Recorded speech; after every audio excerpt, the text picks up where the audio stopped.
ici Dorine, Et Cyril, des investisseurs sereins. après plusieurs années de travail en tant qu'ingénieur, nous nous sommes lancés en investissement immobilier. Après 5 années d'acquisition, nous étions devenus libres financièrement. Dans ce podcast, nous vous partageons les stratégies et les bonnes pratiques pour développer votre intelligence financière. Dans le but non seulement d'être plus riche sur le papier, mais avant tout pour devenir plus libre et plus heureux. Alors, ouvrez grand vos oreilles et préparez-vous à atteindre vos objectifs.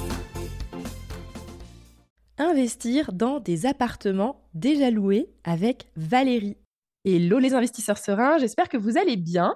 Aujourd'hui, j'accueille Valérie, qui est une investisseuse en immobilier. Je la connais à peine, mais l'objectif de cet épisode, c'est de la découvrir ensemble, de découvrir son parcours, de voir d'où elle est partie, ce qu'elle a fait et où elle en est aujourd'hui. Alors, salut Valérie, comment ça va ? Salut Dorine, ça va très bien, merci de m'avoir invitée sur le podcast. Alors, je t'ai connue, je pense notamment parce que Valérie a une chaîne YouTube. Est-ce qu'elle a un nom, cette chaîne YouTube ? Valérie, tout Ok. simplement. Bon, bah voilà. Donc, c'est de là que je t'ai connue. Bah voilà, je te propose, pour t'expliquer un petit peu comment ça fonctionne, en général, moi, j'aime bien commencer de l'enfance. Je sais, je parle loin, mais de savoir un peu le contexte dans lequel tu as grandi, où tu as grandi, comment tu as grandi et quel était le rapport de tes parents à l'investissement immobilier, juste pour déjà donner un point de départ dans ta vie, puis après, on va voir comment tu as évolué au fil du temps. Ouais, alors moi j'ai passé la grande partie de ma petite enfance, mon enfance entre Orléans et Paris, donc dans un petit village dans la Beauce, en pleine campagne. J'en ai des très beaux souvenirs parce que c'était vraiment, tu vois, la maison d'enfance où tu as tous tes souvenirs d'enfant, où j'avais tous mes copains, etc. Mes parents étaient séparés. Donc j'ai toujours eu, grosso modo, la plupart du temps, je vivais avec ma mère et puis mon papa, je le voyais de temps en temps, ou des fois, j'allais une semaine chez lui parce qu'il habitait pas extrêmement loin. Enfin voilà, ça se passait bien. On va dire que les relations étaient bonnes.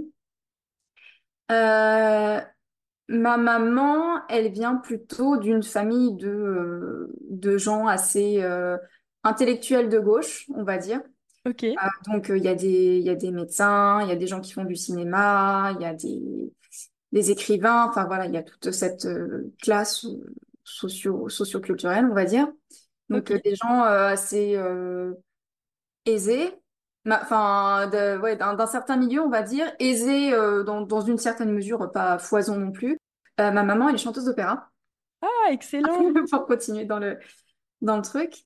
Et mon papa, c'était plutôt classe ouvrière très difficile. Donc lui, il venait de la Nièvre, d'une famille de 10 enfants, où ils avaient très très peu d'argent et qui a vécu dans le dur et qui en fait, en grandissant, a failli faire beaucoup de bêtises, mais qui a eu alors la chance à son époque d'intégrer l'armée.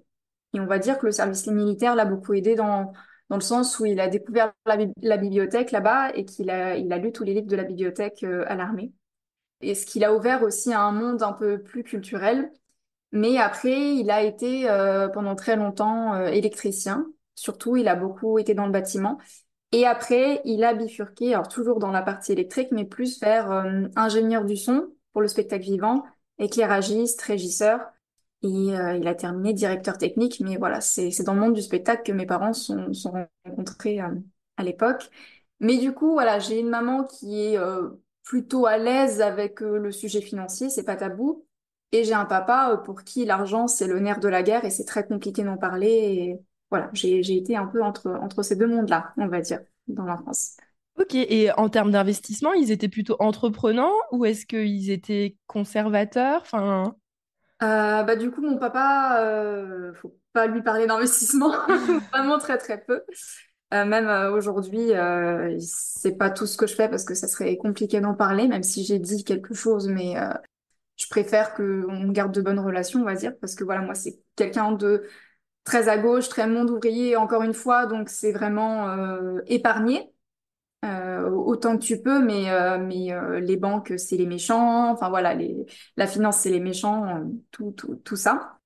Ma mère, elle a eu des investissements immobiliers assez tard, plutôt pour faire de la défiscalisation à une certaine époque.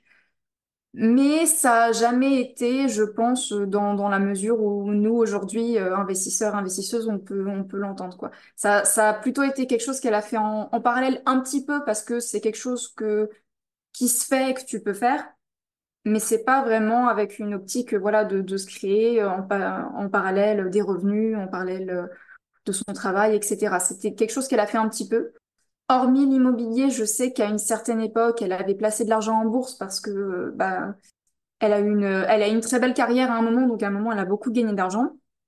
Et après, nettement moins au fur et à mesure qu'elle vieillissait, parce que c'est des mondes où quand t'es jeune, voilà, tu gagnes beaucoup, et puis après, c'est plus compliqué. Je sais qu'il y a une époque, elle a investi en bourse, mais elle avait donné, grosso modo, l'argent à des traders. Et je sais que c'est un moment où il y avait eu un scandale avec je sais plus quelle banque française. Mais en fait, ils ont fait perdre énormément d'argent à énormément de monde. Et ma Ah mère, elle est ouais. partie. Donc ça lui... Je pense qu'à l'époque, ça devait être l'équivalent de 30 000 euros, quelque chose comme ça, qu'ils ont perdu en 2 ans. Donc je sais qu'après ça, tout ce qui est investissement financier et tout, elle a jamais retenté le coup, quoi, parce que ça l'a dégoûté. Donc elle est Ah restée ouais. sur plutôt ce truc de défiscalisation. Mais après, grosso modo, c'est jamais des sujets qu'on a abordés à la maison. Voilà. Même si, par exemple, ma mère a jamais eu de problème à parler d'argent, à dire combien elle gagnait, à parler d'argent de poche, etc. Avec moi, on n'a jamais parlé de tout ce qui était investissement etc. Moi, c'est plus des choses que j'ai découvert après et que j'ai appris par moi-même, du coup. Ah non, mais j'adore ce que tu viens de nous confier et de nous raconter parce que c'est vrai que c'est super intéressant le milieu dans lequel tu as grandi, assez varié et en même temps, ça te donne un bagage d'investissement proche de zéro quand même, C'est j'imagine, ça. au démarrage parce que c'est... Et du coup, toi, tu as fait quoi comme études? T'étais comment et comment tu t'es dit, je vais être comment plus tard Alors, moi, le seul truc que j'aime bien dire sur pourquoi est-ce que j'en suis venue notamment à investir en immobilier, c'est parce que j'ai toujours adoré le Monopoly quand j'étais petite et que personne ne voulait jouer avec moi parce que je gagnais tout le temps globalement. Non, sinon moi j'avais un profil très bon élève, première de la classe. J'ai fait un bac scientifique, après j'ai fait un an de classe prépa qui s'est bien passé, mais j'en ai eu marre en fait. J'ai fait 2 jours de deuxième année, je suis partie à la fac parce que j'en pouvais plus de l'ambiance, du stress, de la pression que je trouvais totalement démesurée par rapport au fait qu'on soit encore des jeunes adultes. Et je suis partie en licence de physique à l'époque parce que je savais pas trop ce que je voulais faire. Donc je me suis dit, bon, on va continuer dans ce que je faisais.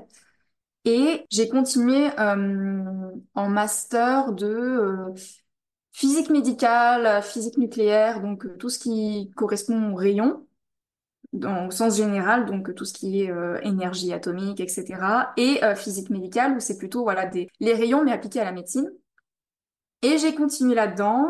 Du coup, donc après mon master, donc j'ai refait un master, mais j'ai passé un concours que j'ai eu la deuxième fois pour devenir physicienne médicale. Donc en fait, j'ai passé un concours et j'ai fait une formation de 2 ans. Et aujourd'hui, je suis physicienne médicale. Donc en fait, je travaille en radiothérapie et je suis comme une pharmacienne des rayons. Voilà, donc le médecin radiothérapeute, il prescrit pour une certaine dose à son patient pour guérir son cancer ou traiter sa douleur. Et moi, mon rôle, c'est de m'assurer que la bonne dose soit délivrée au bon endroit et n'irradie pas trop à côté. Donc, je fais ça depuis 5 ans ou 6 ans aujourd'hui. Et pour le coup, voilà, je suis arrivée là. Et comment, du coup, j'en suis venue à l'investissement? Eh bien, c'est tout simplement parce que quand j'ai commencé à travailler, je me suis retrouvée tout d'un coup avec un très bon salaire par rapport à la moyenne française, mais aussi par rapport aux d'autres gens de ma promo. Enfin, voilà, j'ai eu de la chance de tomber sur un bon poste assez rapidement. Et du coup, je me suis dit rapidement, bon, bah, qu'est-ce que je fais maintenant de cet argent-là? Parce que j'étais habituée à vivre avec beaucoup moins. Et aussi, c'est une époque où moi, j'ai toujours regardé énormément de contenu sur YouTube. J'ai commencé à être ciblée par les publicités sur YouTube de personnes qui faisaient justement des vidéos sur ce thème-là, l'investissement immobilier, qui vendaient des formations. Donc, en fait, au bout d'un moment, tu skippes un peu les vidéos. Puis un jour où tu dis, bon, je vais regarder quand même. Et en fait, je me suis rendu compte que ça m'a beaucoup plu dès le départ. J'ai bouffé tout Internet en 3-4 mois. Et je me suis dit, allez, vas-y, je me lance là-dedans.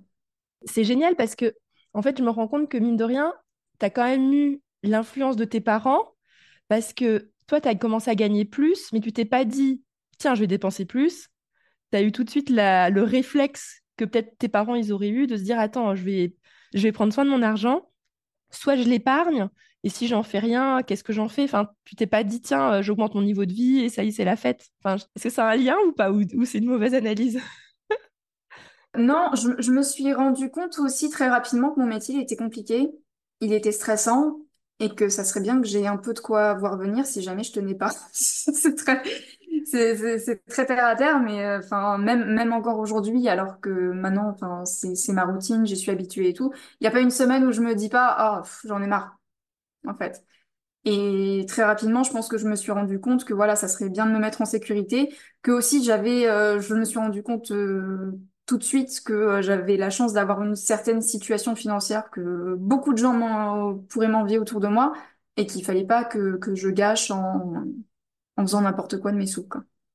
Ouais, trop trop bien. Ah, mais c'est génial. En plus, je trouve que toi, tu as un esprit carré, rationnel. Enfin, tout est logique et tout est bien pensé. Donc, c'est top. Et alors, tu t'es dit, tu as regardé les vidéos sur YouTube. Est-ce que tu as craqué, tu as acheté une formation ou est-ce que tu t'es dit, je vais faire juste avec le contenu gratuit? Alors j'ai commencé sans, parce que très sincèrement, bah, comme tu dis, je suis très scolaire, je suis très carrée et tout. Et en fait, je savais que en quelques mois, j'avais appris ce qu'il y avait à savoir, que ce soit en termes de comment tu fais certains calculs de rendement, de cash flow, etc. Les bons réflexes à avoir, tout ce qui était fiscalité et tout. Moi, ça m'a assez vite passionnée et tout. Donc, j'avais pas l'impression d'avoir besoin de ça. J'ai fini par prendre une ou deux formations, mais on va dire c'était plutôt un an plus tard, à force d'avoir la pub. Et à un moment, je me suis dit, bon, on va peut-être voir ce qu'il y a là-dedans. En toute honnêteté, j'ai pas trouvé que, enfin, j'ai pas eu l'impression d'apprendre grand-chose de plus que ce que j'avais appris à la fois par mes propres recherches et à la fois sur le terrain une fois que j'avais commencé à investir. Parce que tu apprends énormément forcément une fois que t'as les pieds dedans. Par contre, moi, ce qui m'a plu, c'est que la formation que j'avais achetée à l'époque, ça m'a permis de rencontrer pas mal de gens parce que c'était quand même une grosse communauté. Je me suis fait plein de potes qui étaient investisseurs aussi ou qui sont investisseurs encore. Et je me suis fait voilà, beaucoup d'amis avec la même vision que moi et ce qui changeait un peu de mon quotidien et des gens un peu réfractaires à tout ça, desquels j'étais entourée. Bah ouais, ça c'est.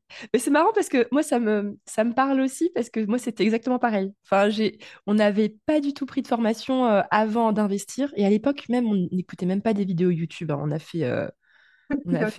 Voilà, on a fait comme ça. Bon, après on a regardé pas mal de vidéos YouTube au fur et à mesure de nos investissements. Un jour on a craqué et on a acheté une ou deux formations sur des sujets précis. Et puis finalement, ça nous a juste confortés. Et c'était plus pour me rassurer qu'on avait bien fait les choses. Et finalement, bah, ça nous a confortés dans nos choix. Donc, pareil. Et par contre, ouais, en effet, au niveau de rencontrer des personnes, bah, rien que nous, on est allé à un séminaire qui nous a marqué. C'était le séminaire de Pierre Ollier. Il avait fait une fois un séminaire. Pierre Ollier, c'est un youtubeur aussi, IMO. Et on était allé et Cyril, mon mari, ben, le fait de voir des gens autant d'investisseurs, bah, d'un seul coup, tu te sens moins seul parce que sinon, tu as l'impression d'être la seule personne en France à investir, quoi. Donc, ouais, c'était trop bien. Bah, c'est ça, ouais, ça rassure vachement. Tu peux parler de tes problèmes très terre à terre et qui peuvent sembler très bizarres à beaucoup de gens avec ces gens-là, alors que, en fait, les trois quarts, peut-être, les problèmes que tu as eus, bah, ils sont déjà passés par là. Ils peuvent te donner les clés, les solutions pour t'en sortir ou des choses que t'as pas encore expérimentées. Ils vont te dire, ah, ça, par contre, il faudrait que tu fasses attention parce que moi, ça m'a pris 2 mois, etc. Donc, moi, je trouve que au final, c'est le meilleur de l'expérience, c'est de pouvoir rencontrer ce type de personnes et discuter avec. Et tu as réussi à t'en faire dans le quotidien, enfin, des amis, enfin, des gens qui habitent pas très loin de chez toi et que tu fréquentes maintenant ou pas trop? Enfin, Ouais, c'est plus si, des si. amitiés virtuelles ou tu as réussi aussi à avoir des gens en vrai J'en ai gardé. Donc, il y en a, on se suit un peu de loin sur Instagram, Facebook, etc. Mais on va dire, allez, une petite dizaine quand même. Alors, je vais pas dire qu'on se voit tout le temps parce qu'on n'habite pas forcément au même endroit, mais des copains que je vais voir aller une fois dans l'année, 2 fois dans l'année. Là, On avait un copain qui habitait pas très très loin de chez nous, qu'on voyait assez régulièrement. Et en fait, lui, il est parti bosser dans les îles. Donc là, on s'est pas vu depuis 1 an et demi. Mais c'est parce que voilà, il a déménagé pour quelque temps. Mais sinon, c'est des gens du coup qu'on, ouais, bah, comme partout, en fait, t'as des gens que tu rencontres, tu dis, ah, avec cette personne-là, je m'entends pas du tout, et avec d'autres, tu t'apprécies de les voir, et c'est sympa. Ok, ok. Alors, donc maintenant, je me remets à ta place. Donc, tu as tes premiers salaires.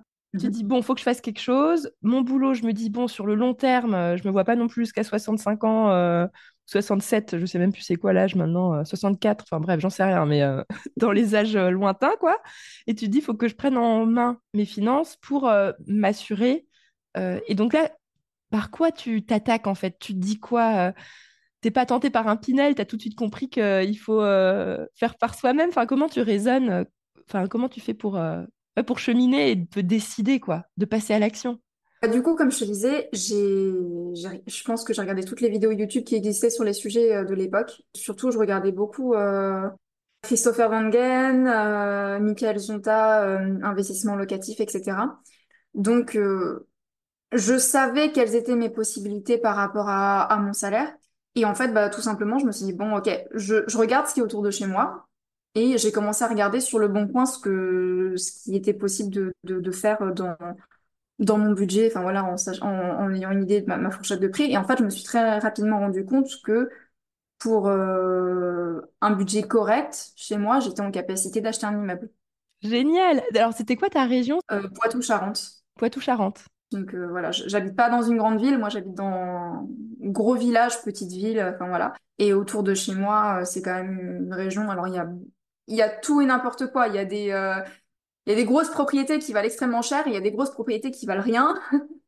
Ça a beaucoup évolué quand même depuis le Covid, ça a beaucoup pris, même trop, en valeur. Il y a eu beaucoup de spéculation. Mais en tout cas, voilà, je me suis rapidement rendu compte que pour le prix d'un appart un T2 dans des villes où j'ai étudié, moi j'avais un immeuble vers chez moi, quoi. Bah, génial! Mais c'est exactement nous, c'est pareil, hein. Nous, on est team immeuble, donc trop contente que tu sois partie sur un immeuble parce que je me dis, du coup, ça va quand même plus vite Ouais. que si tu étais partie sur un T2 dans une grande ville. Donc, tu as trouvé un immeuble à côté de chez toi, mais enfin, c'est énorme quand même de se dire, là, t'étais toute seule, t'étais en couple ou enfin, t'investissais seule? J'ai investi seule. Je suis en couple depuis 15 ans aujourd'hui, mais je fais seule. Ah ouais, et tu t'es dit, go, je pars sur un immeuble, mais les gens, ils ont pas halluciné dans ton entourage? J'en ai pas trop parlé en fait parce que très rapidement, bah, comme je te disais, quand j'ai commencé à m'intéresser à l'investissement, moi je voulais en parler parce que ça m'intéressait. Et j'ai vite compris, bah, au travail notamment, où tu veux parler avec des gens autour de toi, que ça passait pas. Bah, surtout dans le milieu médical en plus, non? Enfin, j'ai Je l'impression passe très que... vite pour quelqu'un de vénal, qui, ouais, voilà, qui gagne bien. Du coup, ça y est, elle veut montrer qu'elle a de l'argent, etc. Alors que Ouais. c'était pas du tout ça. Enfin, moi, c'était vraiment un sujet qui me passionnait. Et moi, grosso modo, bah, encore une fois, je suis quand même à la campagne. Donc, généralement, les femmes de mon âge, c'est plutôt, j'ai mon petit pavillon, mes 2 enfants, le chien, et puis ma seule préoccupation, c'est éventuellement de savoir quand est-ce qu'on va pouvoir creuser la piscine et qu'est-ce qu'on va offrir à Noël comme cadeau aux enfants, quoi. Enfin, Ouais, non, mais c'est vrai. Et à l'époque, t'étais locataire ou t'étais... Enfin, t'avais pas de résidence principale et tu t'es dit tout de suite, je me lance en investissement? ouais, moi bah du coup, enfin, je commençais tout juste à travailler, donc j'étais locataire, et comme voilà, je savais que j'avais une bonne capacité d'épargne, je me suis dit, bah écoute, on va pas commencer par la résidence principale, parce que je me doutais qu'à un moment donné, ça allait bloquer si je voulais commencer par ça plutôt que de faire l'inverse. Non, mais c'est incroyable parce que je trouve que t'as fait pas beaucoup de fautes sur ton parcours. Enfin, alors que qu'il y avait personne dans ton entourage qui l'avait déjà fait. Enfin, c'est top. Mm. Trop bien. Donc, immeuble, combien de lots à l'intérieur? Enfin, 4 apparts. 4 apparts, tout était loué de mémoire à l'époque.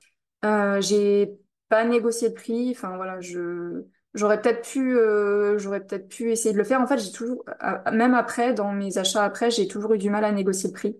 Que c'est quelque chose avec lequel je suis pas du tout à l'aise et que j'aime pas, la négociation de base. Tu me mets dans un souk à Marrakech, je pense que je me fais avoir de tous les côtés.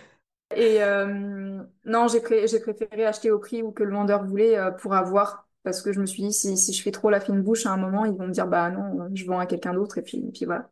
Tout était loué, et en fait, le projet, du coup, avec mon conjoint, c'était, j'ai emprunté que l'achat et les frais notaires, donc j'ai tout emprunté. Mais par contre, tout était loué, mais à rénover le jour où les gens partiraient. Donc ce qu'on a fait, c'est qu'on s'est dit, bon, bah, au fur et à mesure que les gens partiraient, on ferait les travaux le soir, le week-end, tous les deux, et on remettrait en location. Et ce qui s'est passé, en fait, c'est que bon, bah, tu as tout le processus d'achat au début qui est un peu fatigant parce que bah, c'est nouveau, quoi, d'aller voir la banque, de discuter, de les notaires, etc. Voilà, c'est 3, 4 mois assez dense. Donc, une fois que j'avais acheté, je me suis dit, ouf, c'est bon, on va pouvoir souffler un peu, et peut-être dans quelques mois, c'est bon, il y aura un locataire qui partira, on pourra s'y mettre. Et en fait, 2 semaines après, il y a un locataire qui est parti. Donc, on s'y est tout de suite mis. On a fait, je crois, les travaux en 3 semaines. C'était un studio, il y avait pas énormément de choses à faire. Et en fait, à peine on avait fini ça, il y en a un autre qui est parti. Et en fait, en 6 mois de temps, je crois, tout le monde était parti et on a dû se mettre à tout rénover. Donc, ça a été beaucoup de travail, mine de rien, un gros stress aussi. Même si financièrement, je pouvais l'encaisser sur le coup, tu dis, ah oui, je pensais pas que ça irait aussi vite, mine de rien. Et le dernier appart, c'était le plus grand, c'était un T3. Du coup, lui, on a vraiment mis 6 mois, mais c'est aussi parce qu'il y a beaucoup plus de travaux. Donc, j'ai fait intervenir une entreprise pour refaire la salle de bain, pour faire l'électricité. Enfin, voilà. Il y a eu beaucoup plus de choses. On a vraiment fait des plus grosses rénaux. Mais ouais, en un an, tout était rénové, reloué, etc., quoi. Donc, c'était rapide. Ah ouais, mais c'est parce que finalement, c'est un peu le rêve quand même de l'investisseur, c'est d'acheter un bien loué où les gens partent vite parce que tu peux acheter quand même moins cher quand il y a déjà des locataires en place et tu réévalues les loyers. J'imagine que tu as pu réévaluer ou... En fait, j'ai acheté un prix correct, mais j'ai pas acheté moins cher parce que les locataires étaient en place. Je pense que c'était le prix de correct à l'époque. Moi, j'aimais bien le truc de me dire, bon, bah voilà, j'ai quand même des loyers, même s'ils sont pas incroyables, les loyers. Ils étaient corrects à l'époque. J'ai revalorisé un petit peu, mais pas énormément. Par contre, c'est plutôt, on va dire, aujourd'hui où vraiment depuis en 5 ans, je vois par contre que les prix ont augmenté et c'est là aujourd'hui où je refais un peu de travaux. Je me dis, bon, bah là, je sais que si je peux augmenter un petit peu plus parce que les prix dans la zone ont vraiment évolué et je suis très bien placée aujourd'hui. Donc c'est bien. Trop bien. Donc, et comment tu as fait avec ton conjoint pour que... Parce que comme c'est ton immeuble, de le motiver à participer... Enfin, je sais que nous, c'était un sujet justement avec mon mari. À l'époque, on n'était pas mariés quand on a commencé les investissements. Lui, il voulait faire des investissements, mais moi, j'étais en mode, ouais, mais si tu fais tes investissements de ton côté et que tu pars les week-ends, que je m'occupe des enfants et que c'est tes investissements, bah, ça va vite me saouler. Enfin, comment vous êtes mis d'accord qu'il t'aide, mais en même temps, c'est pas ses investissements? On va dire qu'il a un bon caractère. Enfin, je pense que je suis tombée. Enfin, voilà, je te dis, ça fait 15 ans qu'on est tous les deux, donc ça marche, quoi. Il m'a tout de suite soutenue et en fait, on part aussi du principe que de toute façon, on est quand même à deux dans cette histoire et tant qu'on est ensemble, en fait, il en profite aussi. Donc, Et lui a fait des investissements aussi de son côté, non, pas encore. et c'est prévu, du coup, j'imagine. Il l'aimerait bien. Après, lui, il gagne beaucoup moins que moi. Depuis quelques temps, là, en un an et demi dans son boulot, il a pas mal évolué, donc ça, c'est très cool.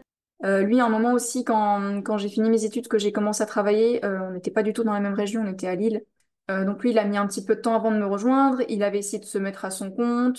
Enfin voilà, on a eu le luxe de pouvoir justement tester cette aventure qui soit à son compte parce que ça aurait pas été forcément possible si j'avais pas eu un très bon salaire. Et, non, on se soutient, on va dire, et ça n'a jamais posé de problème. Ça pose plutôt des problèmes, on va dire, aujourd'hui, où pareil, on a des travaux à faire, enfin, j'ai des travaux à faire, mais du coup, il y a un petit ras-le-bol, mais de notre côté à tous les deux, parce qu'on a beaucoup moins de temps qu'à l'époque, et du coup, ça traîne, mais voilà, c'est plus quelque chose de commun, et oui, enfin, depuis le temps qu'on est ensemble, nous, on n'est pas mariés, on n'est pas pacsés, on peut pas se marier. Et tant que ça me bénéficie, ça lui bénéficie aussi. Donc voilà, c'est plutôt comme ça qu'on s'arrange, on va dire. Moi, je paye peut-être un peu plus de choses côté loisirs, vacances, etc. Donc, Ok, ouais, donc c'est une sorte d'accord commun Ouais, ouais, non, mais je vois très bien. Ok, donc tu as fait ce premier investissement. Est-ce que tu t'es dit, j'en fais un deuxième ou est-ce que vous êtes arrêté là? on a continué. On a continué. En fait, dans la foulée de ça, à l'époque, on regardait quand même un peu pour acheter pour nous. Donc le même été, la même année, d'ailleurs, pendant que j'étais en train de faire ça, on est tombé sur une grange à rénover pour en faire une résidence principale et en fait, on s'est lancé là-dedans. Donc ouais, pour faire une espèce de loft en ville, enfin voilà, tu vois, ça se fait beaucoup aujourd'hui aussi, les vieilles granges totalement rénovées et tout. Donc c'était un projet dans lequel on s'était lancé pareil le même été, 2018. Et qui a pris pas mal de temps, mine de rien, parce qu'entre le vendeur qui n'avait pas déposé le permis de construire ou la déclaration de travaux, etc., nous, bah forcément, comme c'était un toit, des murs, on devait faire tous les devis. Donc voilà, il s'est passé beaucoup de choses. Au fur et à mesure de ce projet-là, on s'est rendu compte que le vendeur, c'était un marchand de biens et qu'il avait fait des choses mal. Donc il avait notamment... Ok, il avait refait la toiture du truc, sauf que les tuiles n'étaient pas celles du PLU.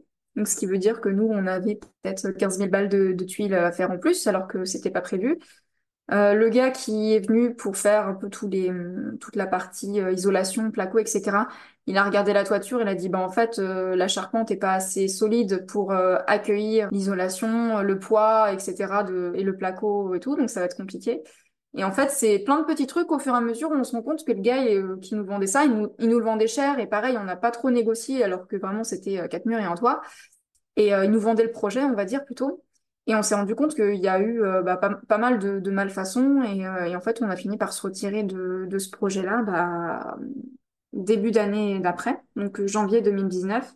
Un peu dépité, mais en même temps, ça nous faisait arriver à un projet qui, pour le coup, pour la région, plus de 320 000 euros, sachant que c'était du 320 000 euros, mais pas avec la peinture, pas avec les finitions. Donc en gros, c'était genre, t'avais ton sol, vite fait tes sanitaires et tout, et puis le reste, on se débrouillait.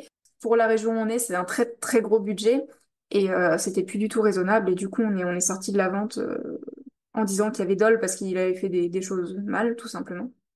Ok, donc tu as fait ça, vous avez laissé tomber la grange. C'est Et ça? ensuite, ça va, ça vous a pas trop.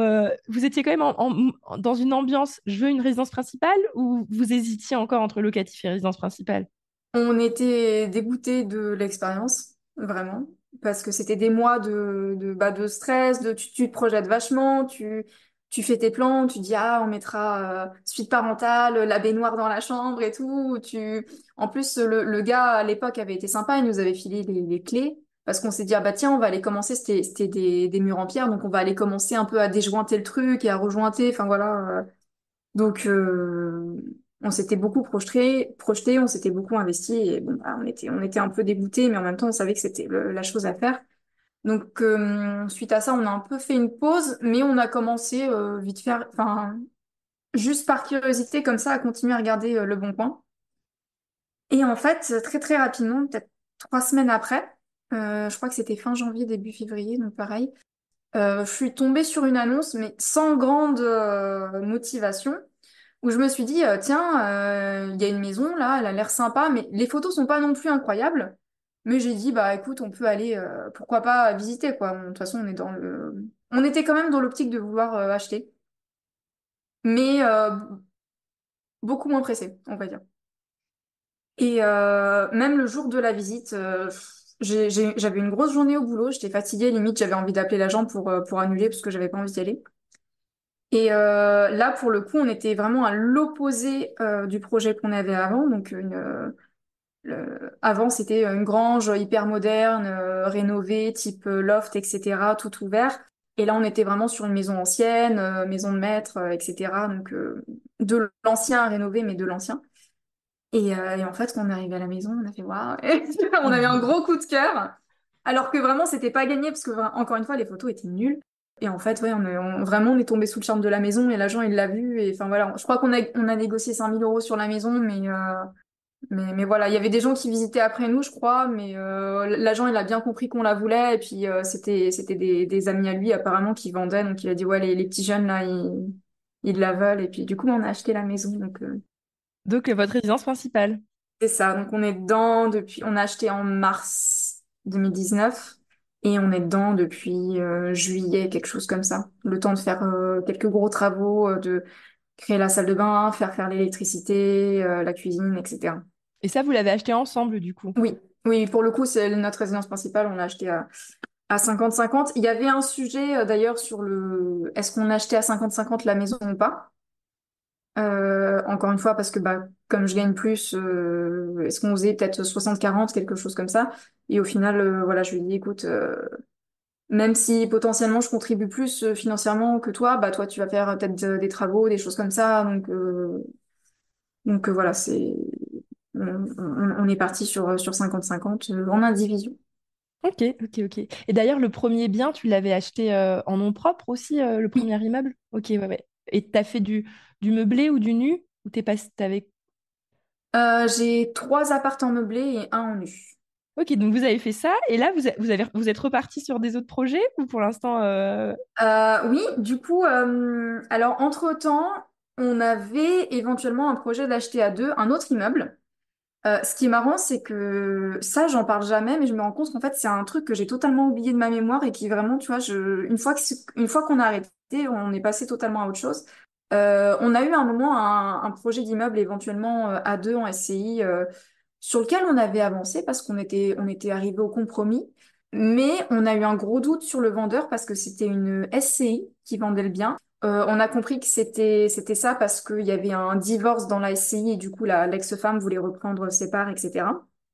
Et en fait, une fois qu'on a signé le compromis, donc bah nous on avait déjà acheté l'immeuble et je sais plus si c'était avant l'achat de la maison ou après, mais bref, on savait comment ça se passait et les démarches, voilà, on s'est dit bon bah on fait comme ça, comme ça. Mais dès que j'ai signé le compromis avec le gars, pareil chez son notaire à l'époque, donc voilà, il a été très insistant le gars pour nous dire limite 2 jours après la signature du compromis, bon vous en êtes où avec la banque et tout. Et en fait, il nous a mis tellement la pression qu'on s'est dit ça pue et on a arrêté.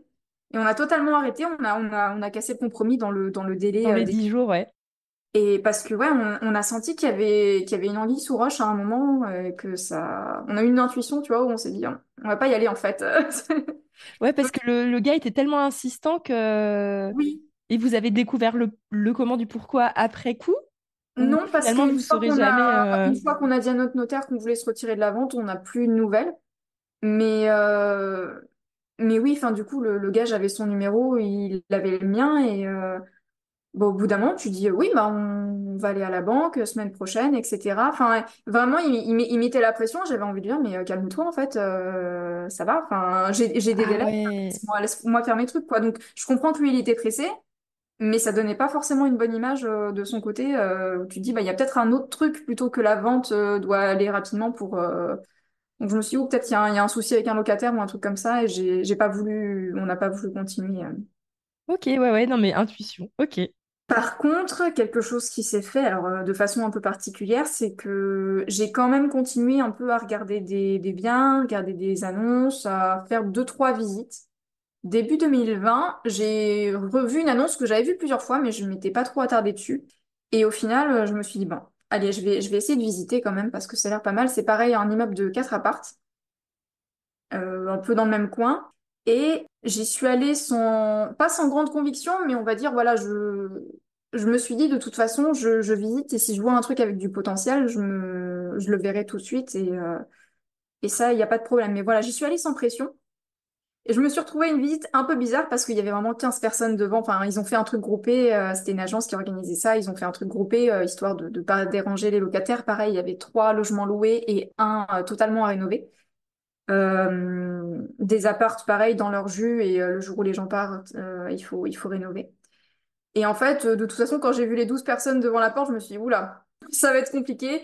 Surtout qu'il y avait des gens qui présentaient bien, enfin dans le sens où, tu vois, les gros requins avec limite costard cravate en mode je suis un gros investisseur et je vais tout bouffer. Et moi, je suis là, la petite blonde, en train de faire bonjour, enchantée, et voilà. Et en fait, ce qui est marrant, c'est que du coup, on attendait les agents.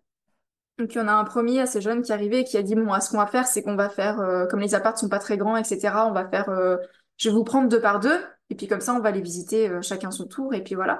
Donc, il prend 2 personnes, donc bizarrement, les 2 personnes qui présentaient les mieux, entre guillemets, enfin, qui avaient vraiment ouais, des hommes quarantenaires en costard, limite. Et il commence à leur faire visiter, donc on était plusieurs à attendre dehors. Et en fait, il y a un deuxième agent qui arrive, qui est son collègue, et il calcule personne, et il va vers moi, il me dit Madame, bonjour, vous allez bien, etc. Venez, je vais vous faire visiter. Et en fait, ce monsieur-là, j'avais visité avec lui 3 mois avant. un bien où bah, du coup je lui avais dit non, j'irai pas parce que enfin voilà, c'est pas ce que je veux, où il y avait trop de travaux, etc. Mais visiblement, je lui avais laissé une bonne impression parce que vraiment, il se souvenait de moi et vraiment, il est venu directement vers moi et ça m'avait un peu choquée parce que j'ai dit bonjour. Enfin, il avait compris en tout cas que si vraiment je trouvais un truc bien, j'irais. Et du coup, il m'a fait visiter et pour le coup, ouais, j'ai vu le potentiel et en fait, je crois que j'ai fait, ouais, une offre au prix et j'étais la première à le faire. Du coup, on est parti là. Mais c'était fin janvier 2020. Ah ouais. Et après ça, ça a été un peu long, du coup. Enfin, ça a été assez particulier parce que du coup, je crois qu'on a réussi à signer le compromis en février. Mais après, de toute façon, une fois que ça s'était passé, bon, il y a eu toutes les périodes de confinement, etc. Donc, il y a eu des échanges de mails avec les notaires et bah, moi, acheteuse et le vendeur, on était là, bah, de toute façon, on n'a pas de choix, on attend et puis ça se fera quand ça se fera. Donc, ça s'est fait l'été d'après. L'été 2020, du coup. Ouais, ouais, le temps que l'administration reprenne, que les cabinets notariaux reprennent un peu. Enfin, voilà, on a réussi à avancer, mais pareil, niveau bancaire, pour moi, ça a été un peu compliqué parce que mon banquier avançait, mais pareil, compliqué aussi. Enfin, il a eu beaucoup de barrières de son côté parce que limite, il y a certaines directions de banque qui voulaient tout arrêter, qui voulaient plus faire de prêts, plus rien du tout. Donc, Ouais, ils étaient stressés, ouais. ça a mis un certain temps, c'est particulier, mais j'ai fini par acheter. Là, ça n'a pas été du tout la même chose. C'est que je me suis dit, en fait, j'ai eu la première expérience de mon immeuble, du premier immeuble. Et je me suis dit, bon, il y a les trois qui sont loués. Bon, pareil, on attend de voir quand est-ce qu'ils partent et on rénovera au fur et à mesure. En me disant, bon, potentiellement, ils vont partir dans pas longtemps parce que aussi, c'est des étudiants. Donc, les étudiants, généralement, au bout de 1 an ou 2 ans, ils s'en vont. Et il y a dans ce deuxième immeuble, du coup, un quatrième logement qui est vraiment en état de ruine, quasiment. Parce que le vendeur, il avait fait des travaux dedans, mais cache-migère, pour le coup. Donc, il avait posé du placo, mais ça se voit qu'il y avait une fuite d'eau au niveau de la toiture parce que, enfin, il y avait une trace et tout. Enfin, vraiment, tu vois, c'est vraiment genre, il a fait en sorte avant que les gens visitent, de plaquer un maximum de choses pour que les choses ne se voient pas. Mais moi, de toute façon, je savais qu'il fallait tout péter et voilà. Et le souci de ce quatrième logement, du coup, bah, je me suis concentrée sur ça parce que c'était libre. C'est que bah, entre le début de mon projet, le début des visites avant Covid et après, bah, il y a tout qui a augmenté. Il y a eu les matériaux, il y a eu les prestations et tout. Et ce qui fait qu'au final, moi, l'enveloppe travaux sur laquelle j'étais partie pour mon prêt, elle était plus du tout cohérente. Ne serait-ce que pour le gros œuvre, la maçonnerie, la toiture, j'étais déjà au-dessus du budget que j'avais imaginé. Et du coup, bah, j'ai dû abandonner le projet parce que c'était plus du tout viable. Mais alors, c'est-à-dire, quand tu dis abandonner le projet, de ne pas refaire cet appart, Ne pas refaire cet appart. et tu t'es dit, je le laisse de côté jusqu'à ce que je me refasse de l'argent pour le faire.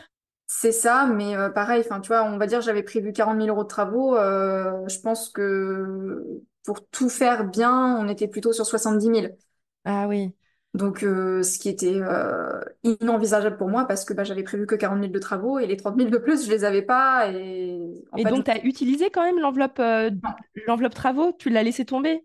oui, j'ai été au bout j'avais 2 ans de différé pour faire mes travaux, donc j'ai été au bout des 2 ans, et c'est tout. Et du coup, tu as laissé tomber ton enveloppe.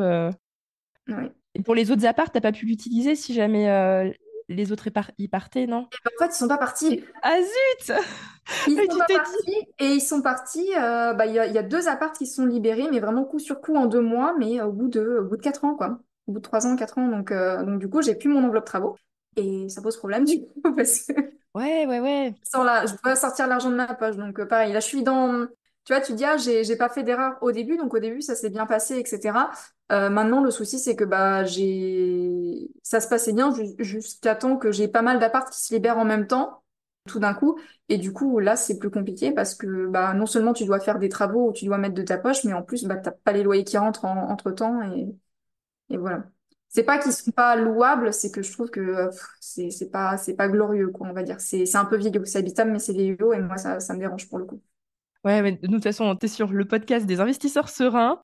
Et ce qu'on se dit toujours, c'est qu'un investisseur serein, bah, il faut qu'il fasse les choses bien, parce que c'est comme ça que tu récoltes aussi ce que tu sèmes, quoi. Donc, Mm. ok, ok. Donc là, tu as cet immeuble-là qui est encore en fait en suspens et t'attends d'avoir la trésor pour te lancer dans les travaux dedans, quoi. C'est ça. Du coup, là, Alors là, normalement, je vais l'avoir, donc j'attends le devis. Je vais refaire un appart, quoi. Donc voilà. Ouais, tu vas y aller tranquillement, appart après appart, quoi. Voilà, c'est plutôt mon optique pour les mois à venir. Ok, et Mais je donc... ne me suis pas arrêtée là. Ah, bah alors vas-y, raconte! Mais je ne me suis pas arrêtée là parce que, alors je pense que c'est quand même pareil une erreur parce que aujourd'hui, si c'était à refaire, j'attendrais que vraiment tous mes apparts soient refaits avant de me lancer dans un nouveau truc. Mais en fait, je ne comptais pas racheter après 2020-2022. Et en fait, je crois que c'était l'année dernière où ce fameux ami qui est parti dans les îles dont je te parlais, du coup, qui a investi aussi. Moi, j'ai fait des trucs pour lui, j'ai été faire des visites pour lui. Enfin, il y avait un truc un bien que j'avais visité, un petit immeuble, et en fait, je lui ai envoyé à lui et c'est lui qui l'a acheté. Ou pareil, il y a peut-être un an environ. Il avait un achat à faire et pareil, dans le compromis de vente, il y avait marqué que les vendeurs devaient faire un certain nombre de choses avant la vente, donc c'était moi qui ai été contrôlée que ce soit bien fait. Mhm. Et en fait, ce copain, l'année dernière, il nous disait, ah, ça, pourquoi pas éventuellement acheter un truc tous les trois, donc lui et nous deux. Donc on avait commencé comme ça à visiter deux, trois trucs, à regarder deux, trois trucs. Ce qui fait que je m'étais remise un petit peu dans les annonces, mais sans plus. Et au final, on n'est pas allé trop trop loin parce que moi, justement, ça me faisait un peu peur de partir sur des budgets beaucoup plus importants, autant à l'achat qu'en travaux. Même si on était à plusieurs, je commençais à me dire, ouh, ça fait beaucoup quand même.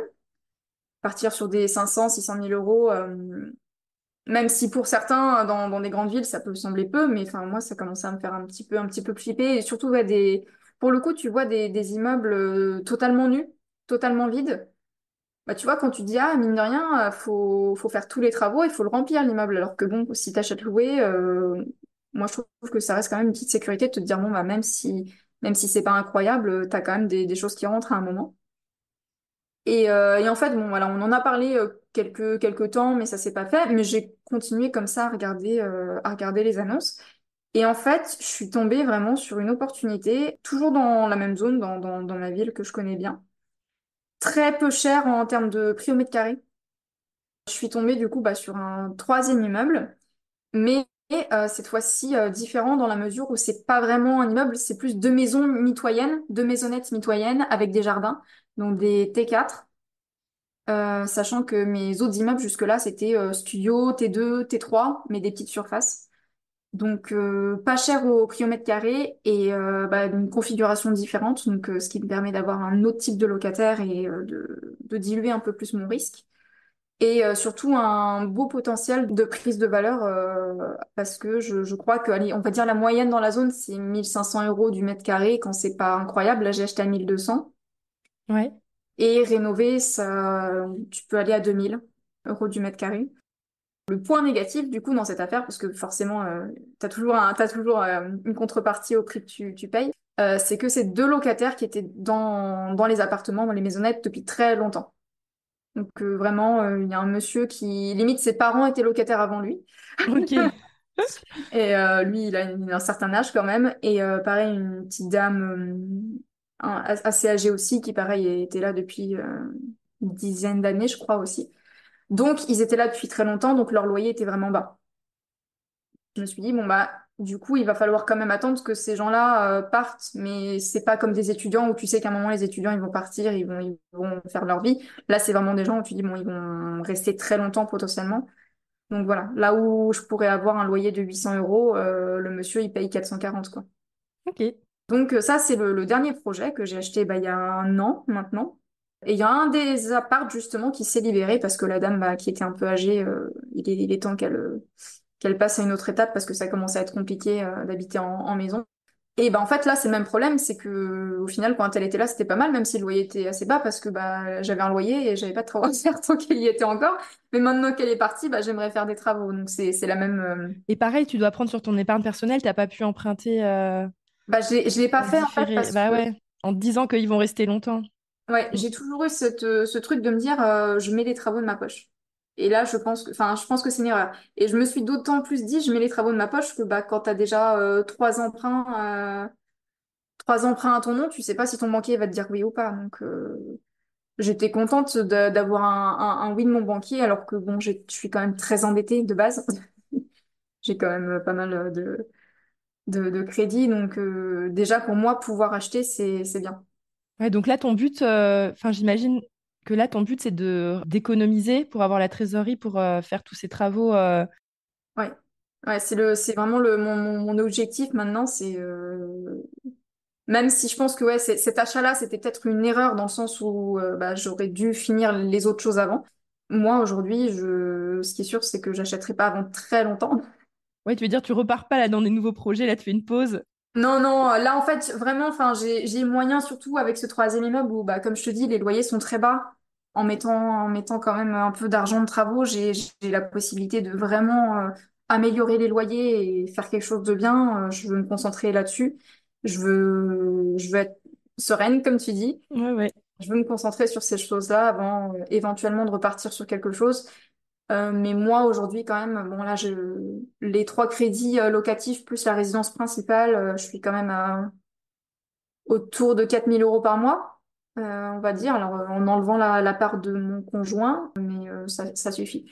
Ça suffit. Et moi, aujourd'hui, je me concentre plus sur mes investissements financiers parce que, voilà, faut pas avoir trop d'un côté, faut contrebalancer un peu. Donc, moi, aujourd'hui, aussi pour des histoires de sérénité d'esprit, je préfère continuer dans le domaine financier pour mes investissements. Ok, donc tu veux dire que 4 000 € par mois, ça, c'est quoi? C'est tes crédits, c'est ça? Ouais. Et, mais quand tu dis que tu t'investis maintenant ailleurs, c'est que tu fais pas de la trésorerie pour tes travaux, tu places ton argent aussi sur d'autres supports en attendant peut-être que tu en aies assez pour faire les travaux ou c'est quoi ta stratégie Bah en fait, quand j'ai commencé à investir en immobilier, mais aussi dans le domaine financier, donc dans plein de choses différentes, en bourse, via PEA, via assurance vie, dans des prêts participatifs, dans des actions de nos côtés, enfin dans plein de choses aussi. Donc je fais ça en parallèle. Et j'ai fait ça en parallèle pendant très longtemps. Mais du coup, aujourd'hui, bah, comme j'ai notamment ces loyers qui ne rentrent plus, j'ai fait une pause de ce côté-là et je me concentre plutôt sur l'épargne et sur l'immobilier le temps que ça aille mieux. Ok, mais en tout cas, c'est super intéressant. Je sais pas si tu avais encore d'autres anecdotes à partager là ou si on a Oh, fait j'en ai déjà un plein. tour. Le souci, c'est qu'on peut parler pendant 3 heures si tu veux. Ouais, ouais. Ok, et dernière question, c'est quoi ta vision de toi dans 10 ans en tant qu'investisseuse? Tu te vois où? Enfin, qu'est-ce que tu aimerais encore accomplir? C'est quoi un peu ta vision générale, quoi? Moi, j'aimerais être beaucoup plus sereine dans la mesure où je pense qu'au départ, on a beaucoup, beaucoup donné bah, avec mon conjoint aussi en faisant les travaux nous-mêmes, etc. Et qu'on s'est rendu compte que bah, ce qui était possible de faire il y a 5 ans, par exemple, n'était plus possible aujourd'hui. Parce qu'on a beaucoup plus d'activités. Enfin voilà, moi j'ai ma chaîne YouTube qui me prend énormément de temps aussi. C'est pas évident. Moi, dans l'idéal, du coup, ce que j'aimerais faire, c'est avoir bah, tous mes logements rénovés. Et je pense aussi qu'à un moment, je vais les mettre en gestion parce qu'actuellement, je les gère moi-même. Ça pose pas mal de problèmes, autant en termes de, entre guillemets, de locataires qui en demandent un peu trop et qui est pas très honnête et qui abuse un peu de ma gentillesse et de ma patience. Ou qui se disent, ah bah tiens, c'est une femme, elle est jeune, du coup, peut-être je vais pouvoir essayer de faire passer des trucs plus facilement. Enfin voilà, pareil, on pourrait en parler pendant 2 heures, mais j'ai eu des soucis de locataires comme tout le monde, quoi. Donc voilà, autant j'ai des locations qui se passent très bien et où j'ai pas de soucis et où vraiment j'ai le loyer tous les mois et ça se passe bien, autant il y en a qui me prennent bien la tête. Donc il y a ce point-là. Il y a un point aussi, je sais pas si vous, ça vous arrive, si vous avez investi vers chez vous ou pas. Ouais, nous, c'est à côté de chez nous, mais ça, c'est... ouais. Enfin, au départ, on était à distance et on a déménagé à côté de nos investissements. Bah moi, il y a un truc que j'ai découvert et auquel je m'attendais pas, c'est qu'en fait, ça me dérange beaucoup de croiser mes locataires en ville si je sors un soir. Ah ouais. Tu vois, tu sors du resto et en fait, au bar, en terrasse, tu vois ta locataire et j'ai un peu ce truc de me dire, putain, j'espère qu'elle va pas se dire, ah bah super, ma propriétaire, elle se fait un resto avec l'argent du loyer. Enfin, tu vois, des, Ouais, des choses. non, mais je comprends. Mais nous, du coup, en l'occurrence, on n'a pas le problème parce qu'on a tout sous gestion et je ne connais même pas la tête de mes locataires. Donc, Bah du coup, moi, c'est ça dont je rêve un petit peu maintenant, c'est je me dis, le jour où vraiment tout est en place, je mets en gestion via une agence et comme ça, personne sait qui je suis. Et c'est pas à moi de gérer les problèmes quand il y en a. Alors même si ça coûte un peu, mais au final, tu dis, bon, oui. Ça coûte un peu, mais la tranquillité aussi, c'est bien. ouais, ouais, ça a pris la C'est plutôt tranquillité. ça. Niveau immobilier, j'aimerais que tout soit fini, finalisé, propre et ne plus avoir à gérer. Et pour le moment, ton boulot, il te plaît et c'est pas du tout dans ton optique de lever le pied pour le moment. C'est compliqué. Le souci, c'est que j'ai un boulot où c'est faire une pause, c'est pas évident. C'est un petit milieu et bon, il y a besoin de gens, donc je suis pas sûre que ce serait très compliqué de retrouver du travail, mais c'est compliqué de se dire ah, je fais une pause pendant quelques années et je reprends. C'est un boulot où tu peux pas faire ça partout. Donc en fait, vraiment, là où je suis, on est quatre. Et si vraiment je veux changer de poste ou si je veux aller bosser ailleurs, c'est je vais bosser ailleurs, donc je dois déménager. Enfin voilà, c'est pas quelque chose que je suis prête à faire de quitter ma région. Et ça me convient bien. Et encore une fois, je suis très bien payée, donc c'est un fil à la patte aussi, quoi. Ouais, ouais. Et puis pour se refaire la trésorerie, justement, pour les travaux, bah, il faut bien qu'il y ait de l'argent qui rentre. C'est une très bonne situation, mais ça reste un fil à la patte. Et comme bah, du coup, voilà, j'ai une activité sur YouTube et tout aussi, je suis très très loin de pouvoir en vivre, ou au moins d'avoir le confort financier nécessaire pour pouvoir ne vivre que de ça.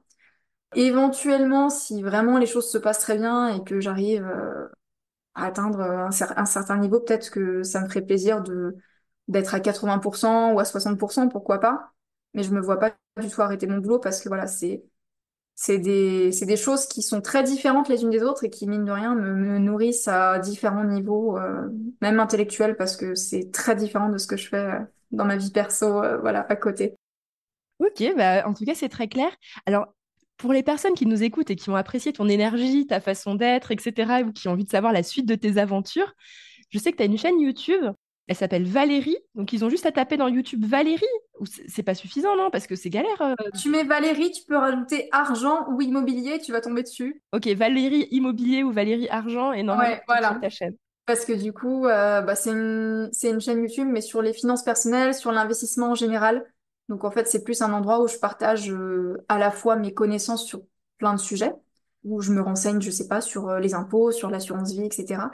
Et où je partage mes expériences. Donc je parle d'immobilier, mais je parle de bourse, d'investissement dans plein de choses, dans des choses pas très connues, voilà, des expériences personnelles, des histoires aussi de finances personnelles, de gestion de budget. Donc voilà, c'est un tout et ça se complète bien les uns les autres. Ok, c'est super. Bah, merci beaucoup en tout cas, Valérie. Et aujourd'hui, tu vends des accompagnements ou des formations en investissement ou pour le moment, tu as une chaîne comme ça? Non, pas du tout. J'ai beaucoup de mal avec ce concept-là parce que je trouve qu'il y a tout et n'importe quoi sur Internet, et que tout et n'importe quoi a été fait. Alors est-ce que j'ai tort ou pas, mais moi j'ai pas l'impression d'avoir forcément ma brique à apporter à ça. Et je trouve qu'il y a beaucoup de gens qui le font alors qu'ils sont pas du tout légitimes pour le coup pour le faire. Donc voilà. Non, j'ai un fichier de suivi de budget éventuellement parce que voilà, je fais des vidéos de suivi de budget mensuel et mais c'est tout. Donc pourquoi pas un jour faire du coaching en finance personnelle, ça me plairait bien. Mais je trouve qu'aujourd'hui, il y a beaucoup trop de gens qui se permettent de dépasser une limite en termes de formation d'un point de vue légal, etc., qui est pas très clair. Donc, j'évite de le faire de mon Ok. côté. Mais en tout cas, c'est un bel actif d'avoir une chaîne YouTube comme ça parce que le jour où tu auras envie de la monétiser, tu auras déjà une communauté Hmm, en place. Après, tu verras la façon de la monétiser qui te conviendra, quoi. on verra. Ouais, ouais. Ok, ok. Bah, en tout cas, merci beaucoup Valérie. C'est vraiment super sympa d'avoir partagé toute ton histoire. En plus, je pense que je sais c'est quoi le titre qu'on va mettre parce que ta spécificité, je trouve, c'est quand même que tu as acheté des biens déjà loués. Et j'ai l'impression que c'est un peu quand même ta spécialité d'avoir acheté des biens déjà loués. En tout cas, j'ai pas C'est vrai. souvent des personnes que j'interviewe qui ont fait cette stratégie. Donc je pense que ça peut être très intéressant pour les personnes qui s'interrogent à acheter des biens déjà loués et avec ton expérience. Donc merci beaucoup Valérie. Et puis Merci bah, beaucoup. à une prochaine. En tout cas, c'était un grand plaisir de t'avoir sur le podcast. Merci, c'était super. Salut. Salut!